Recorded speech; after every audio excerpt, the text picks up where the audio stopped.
It may be foggy out here on the skid pad, but the clarity and new direction of this all-new S60 Volvo, it manages to shine through it all.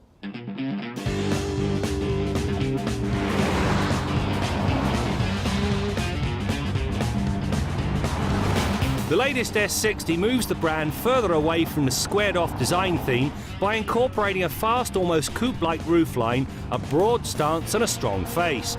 It is an eye-catching blend of modern, although nobody is going to mistake it for anything other than a Volvo. More importantly, though, it gives the once conservative company some needed street credibility. This Volvo S60 has a couple of interesting technologies along for the ride. The first one is city safety. It actively looks for cars ahead of the Volvo. If it sees one and it's closing in at such a rate that you might rear-end it, at speeds below 15 kilometers an hour, this thing takes over and brings the car to a standstill. The second technology actually looks for pedestrians using a camera and a radar that's mounted in the grille. If it spots somebody and the driver takes no action to avoid them, it again uses the auto brake function to bring the car to a halt before you mow the pedestrian down. Two very interesting technologies that really do speak to what you can expect to see in the future. The S60 has got plenty of fire in its belly as the 3-litre turbocharged engine dishes out its sweetness without so much as a hint of turbo lag. Obviously, having 300 horsepower on tap helps the performance cause, but it's the torque plateau that really sealed it for me.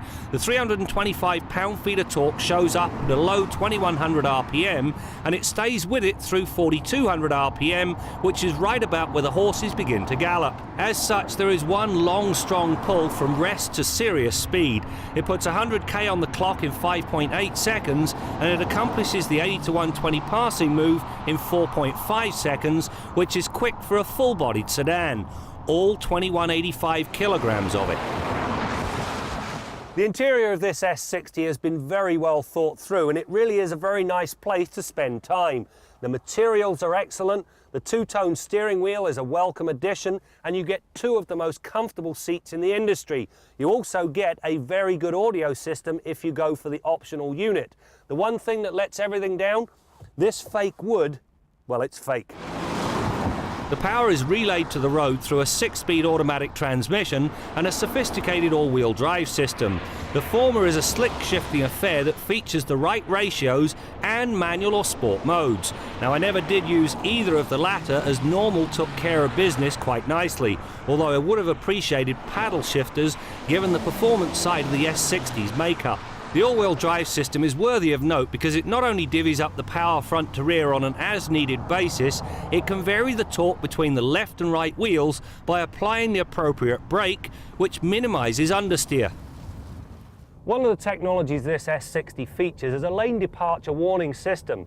Now, it does a couple of good things. Obviously, it warns you if you begin to drift out of your lane, but it also promotes the use of the turn signal because that's the only way to cancel it. The problem is the noise it makes is so obnoxious, everybody's going to turn it off, which negates its value. That is nasty. The balance the all-wheel drive system brings to the S60 is supported by Volvo's active suspension system. It arrives with comfort, sport and advanced settings. However, as with the transmission, I never felt the need to move away from sport. It damps unwanted body motion without sacrificing ride comfort to any great extent. The comfort mode, just a little too soft, and the advanced mode, while it does dial out practically all body roll, it does so by using much firmer damping. Finally, the steering boasts a fast turn-in and good overall responsiveness. There really is an awful lot to like about this new S60. The powertrain is sweet, the 4C suspension ties it together dynamically very well indeed, and it's got two of the best seats in the industry. I also like some of the technology, particularly the city safety and the pedestrian sides. However, the lane departure warning, were it not for the ability to turn it off, it would have a meeting with a seriously big hammer.